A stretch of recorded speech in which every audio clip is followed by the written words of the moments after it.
Samedi matin, orientation au collège Françoise Dolto à Reichshofen. Un forum des métiers permet aux élèves de 4e et de 3e de prendre contact avec les professionnels. Nous accueillons 14 ateliers qui vont des arts à la sécurité, en passant par la mécanique auto, la santé, le commerce. Et dans chaque atelier, il y a en général un professionnel, un enseignant de la branche de métier et un étudiant. 3 séquences d'1 heure et 3 branches à choisir pour chaque élève. Des groupes de 15 à 20 personnes se retrouvent pour découvrir ou approfondir les formations, les débouchés et autres aspects quotidiens des métiers. Un premier pas vers le monde du travail avant le stage en entreprise prévu pour les 3e en fin d'année. À l'heure où les filières scolaires se spécialisent, les élèves prennent cette journée de découverte très au sérieux.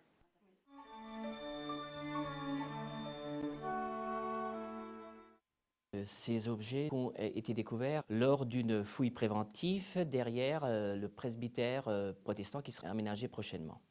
Alors comme le dit le nom, on va prévoir, préventif, essayer de voir s'il n'y a pas quelque chose à cet endroit parce qu'on a déjà trouvé dans le temps un petit indice et pour éviter qu'ensuite à l'appel mécanique on casse des niveaux archéologiques et qu'on casse des découvertes. Alors il s'agit d'un bâtiment romain datant du IIIe siècle, du moins selon les découvertes qu'on a fait, qui sont attestées à cette époque. Et donc le plus bel ensemble est cet ensemble de bronze qui semblerait-il soit unique pour le moment, au moins dans son homogénéité en Alsace. C'est un petit coffret qui dans son contenu avait des monnaies en argent, en bronze, un bracelet en verre, une petite plaquette de cosmétiques pour préparer des onguents et d'autres teintures.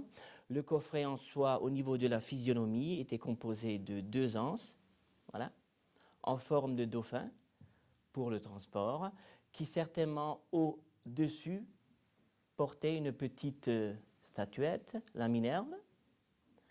On a trouvé au même endroit un couvercle qui représente, pour le moment, pas tout à fait identifié encore, mais il semblerait que c'est avoir quelque chose avec le soleil. Les objets découverts lors de cette fouille nous apprennent d'une part que la personne qui habitait sur place avait certainement un certain standing, qu'il avait une situation qui lui permettait déjà d'acheter des choses de cette valeur. Puis ensuite, les pièces de monnaie en argent qui sont relativement rares ne peuvent que l'attester. On peut dire à partir du mois de mars, ils seront visibles dans une vitrine spécialement aménagée au musée de Niederbronn.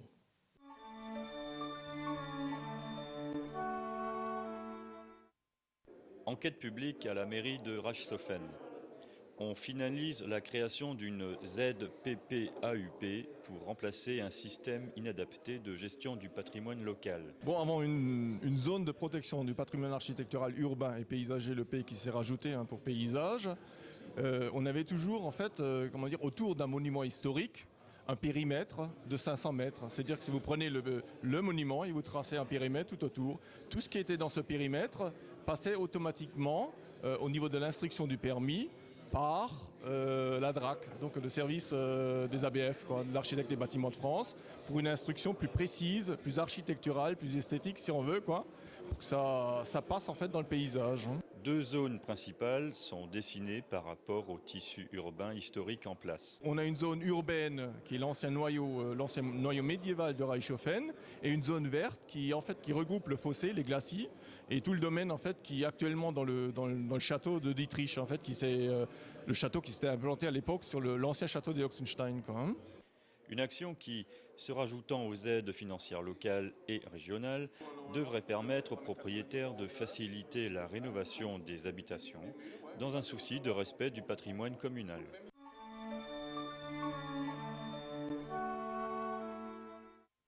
Patrimoine historique et œuvres d'art s'exposent au restaurant d'entreprise Alstom DDF à Reichshofen. La décoration et les peintures de Christian Wingling côtoient les travaux de rénovation de meubles anciens de Lucien et Alt. Chaises, bibliothèques, tables, bureaux, on apprécie la diversité des travaux présentés par l'ébéniste amateur. Des meubles à différents stades de rénovation permettent de découvrir l'évolution du labeur de l'artisan. Une occasion supplémentaire de se plonger dans notre patrimoine artistique et historique local.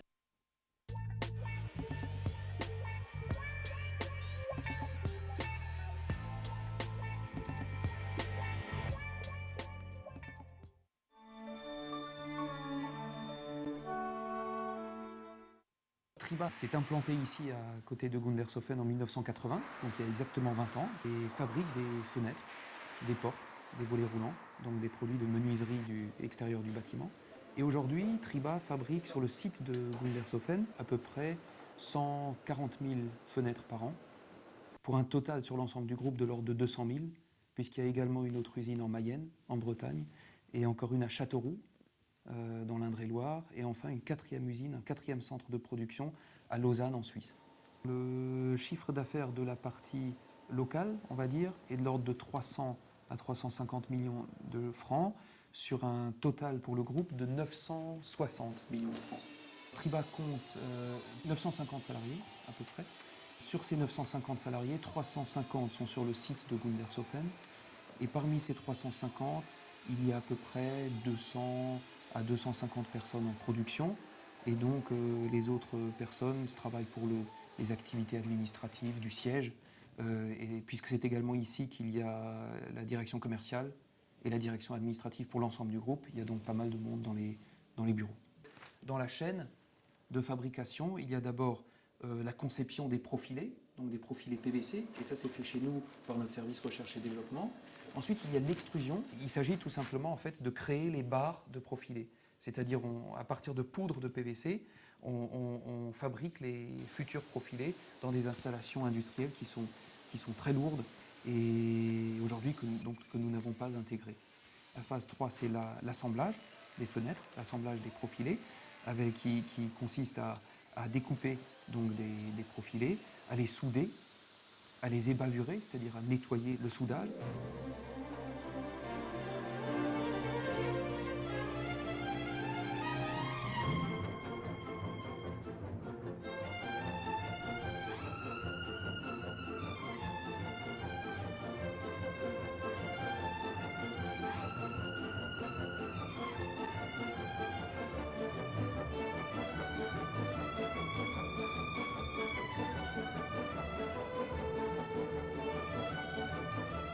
Et puis à les ferrer, c'est-à-dire à ajouter toutes les ferrures nécessaires pour une bonne ouverture-fermeture et aussi pour une bonne protection de la fenêtre.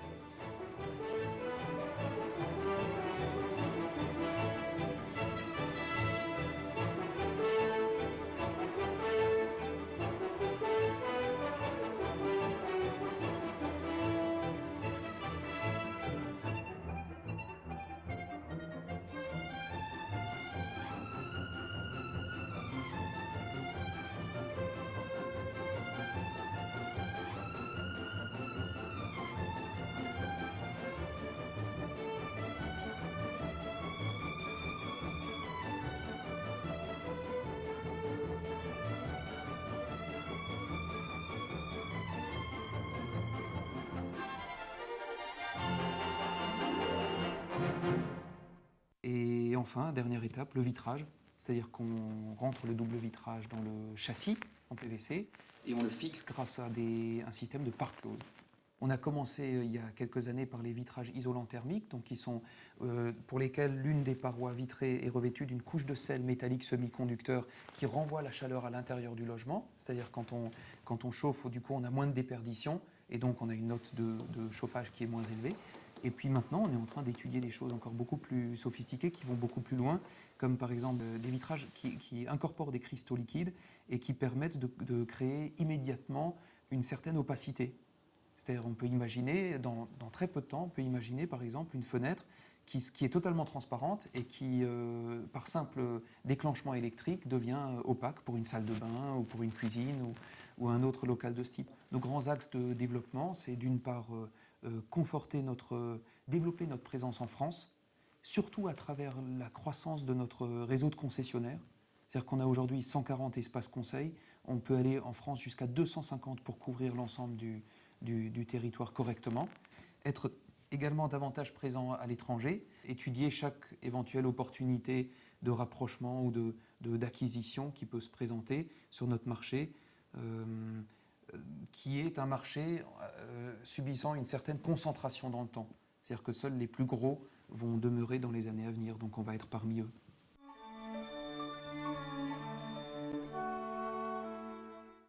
Au début de toute cette aventure, il faut bien dire qu'il y a eu monsieur Frédéric Aubert, qui m'a contacté un jour et qui m'a demandé si j'étais prêt à venir à Reichshofen.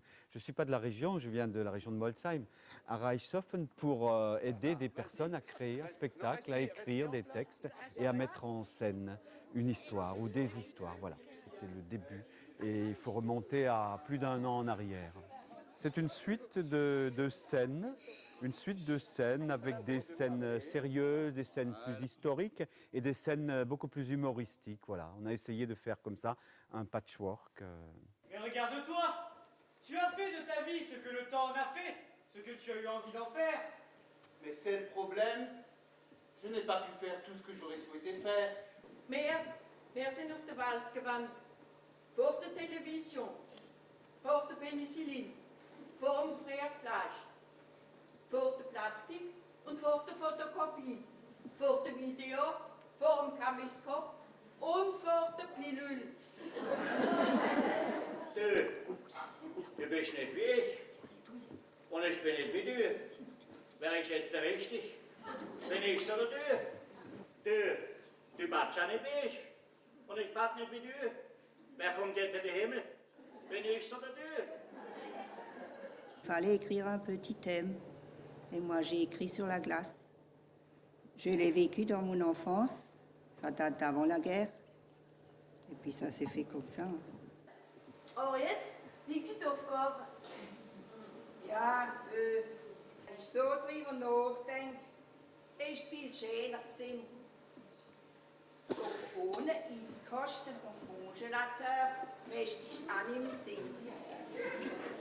Denn so gutes Glas lege ich auch gern. Wenn du fertig bist, wollen wir anschlägen miteinander.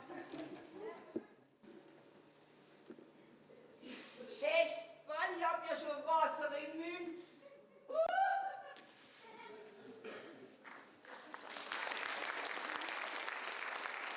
Bien sûr, elle a été entendue, ma voix, quand elle s'est élevée l'une ou l'autre fois et que c'était nécessaire, parce que c'est vrai qu'à certains moments, il faut mettre des limites. Hein. Le théâtre, c'est aussi l'art des limites. C'est comment donner le maximum de force sur un terrain restreint. C'est ça le théâtre. Il y a la rampe, il y a la scène, c'est très délimité. Voilà. Donc il fallait parfois élever la voix, mais la plupart du temps, j'ai éprouvé beaucoup de joie et de plaisir, donc je ne pense pas que j'ai été très très méchant. Au contraire. Il parle fort, c'est tout. Faut bien. Comme dans la vie, on mêle les âges, on mêle aussi les cultures. C'était pas toujours simple, pas du tout, mais au fil des mois, les choses se sont ancrées et les générations ont fait un projet, un travail ensemble. Voilà.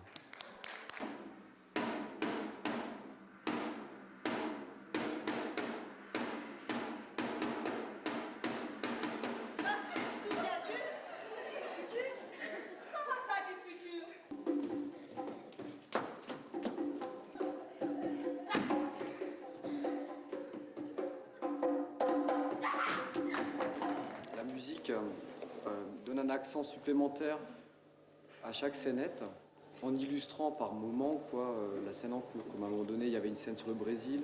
Alors on travaillait plutôt avec les instruments traditionnels brésiliens pour donner cet accent-là. Dis-moi un truc que tu aimerais voir et je te le trouve. Je sais pas moi. N'importe. Ceux qui te passent par la tête. Mais tiens, regarde si tu trouves le carnaval de Rio. Pas de problème. Voilà. Comme si tu y étais. Oh,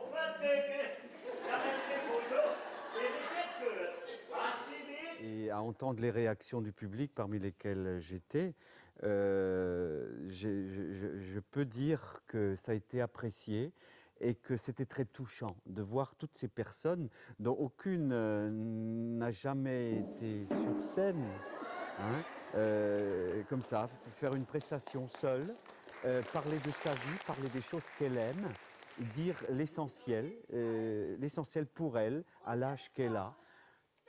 Bah, voilà, je crois que ça méritait d'être vécu, tout ça. Ce qui me semble important, que c'est justement, on ait construit quelque chose ensemble. Ça a vraiment été de l'intergénérationnel, hein. Les jeunes ont construit avec les anciens, on a cheminé ensemble pendant toute une année. Ça m'a intéressé de donner aux autres, de raconter aux autres, quoi. J'ai expliqué aux gens qu'il y avait des personnes sur la Terre, beaucoup de personnes, mais des différentes. Rufen wir unsere Vornamen. Lucien, Remy, Madeleine und alle anderen daneben. Denn so denke ich, kann der plus rencontre noch lang widerstrahlen. L'essentiel a été vécu là. Hein. D'avec Istastil, on dit, hein, c'est un chemin qu'on a fait ensemble en marchant, et l'essentiel était là.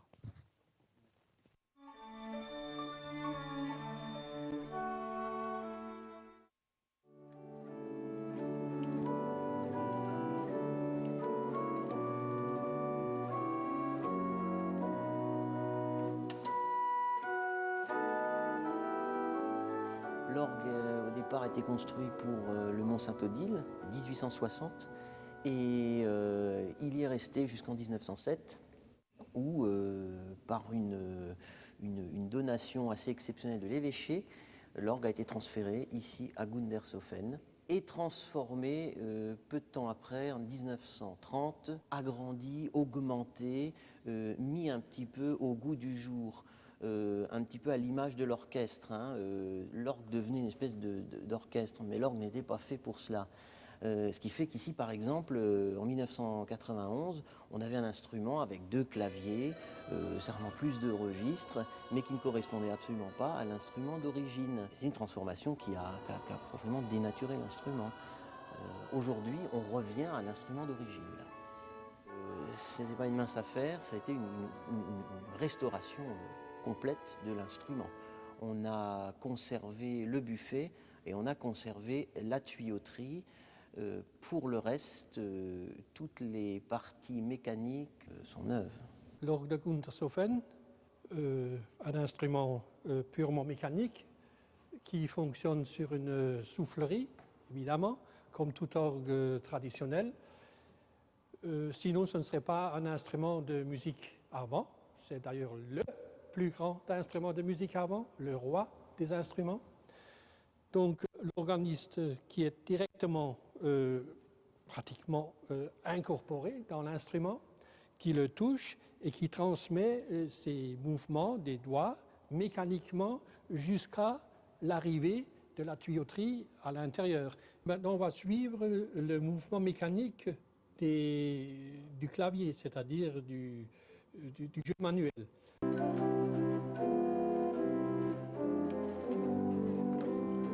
Il joue à la fois avec ses 2 mains, mais aussi avec ses pieds. Voilà le départ mécanique à partir du pédalier, donc actionné par les pieds, et l'arrivée de ce mouvement, c'est évidemment sur ces équerres, toujours en bois. Et le mécanisme est renvoyé sur un rouleau qui, lui, transmet le même mouvement jusqu'à la montée et à l'entrée dans le sommier. On arrive à la station finale mécanique, c'est-à-dire au niveau de la soupape qui se trouve à l'intérieur dans le sommier.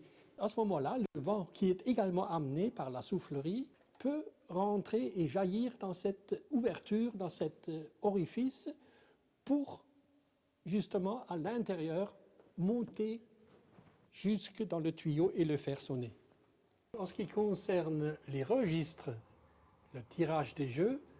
Donc là encore, lorsque l'organiste il tire sur le tirant, il tourne le rouleau qui lui transmet le mouvement perpendiculairement sur une autre pièce afin de sélectionner le jeu qu'il souhaite jouer. Voilà, bon alors là nous sommes dans le cœur de la partie sonore, c'est-à-dire la partie supérieure de l'orgue, dont on voit donc l'ensemble des tuyaux qui sont joués par les mains, et de l'autre côté l'ensemble de la tuyauterie jouée par les pieds. Alors donc nous avons à la fois des tuyaux en bois comme des tuyaux en étain. Sur l'ensemble des 13 jeux, nous avons dans cet orgue 857 tuyaux, dont le plus grand il avoisine les 2,50 m et le plus petit, il se limite à quelques 10-12 mm. La reconstruction technique, mécanique, restauration des tuyaux, construction des parties neuves, cela représente pour cet instrument un total de presque 3000 heures de travail. Alors l'orgue de Gundershofen a 2-3 signes particuliers. Le premier, au niveau du buffet, c'est un buffet quand même relativement ouvragé, sculpté.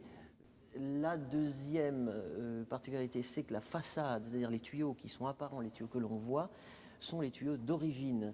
En 1917, toutes les façades ont été réquisitionnées par les Allemands pour en faire souvent des obus.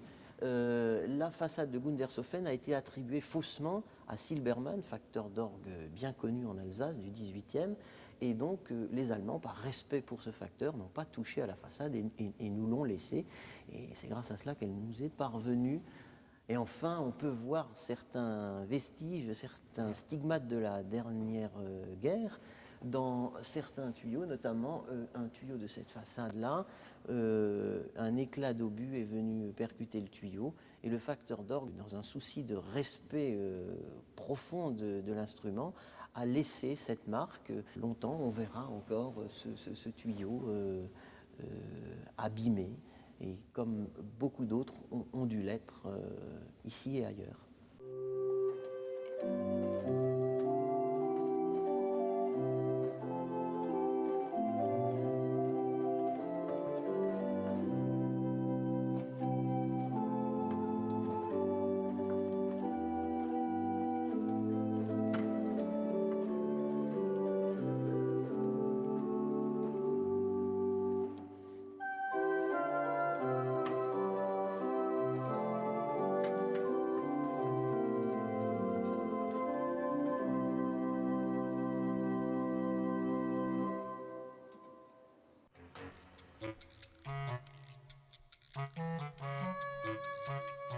Thank you.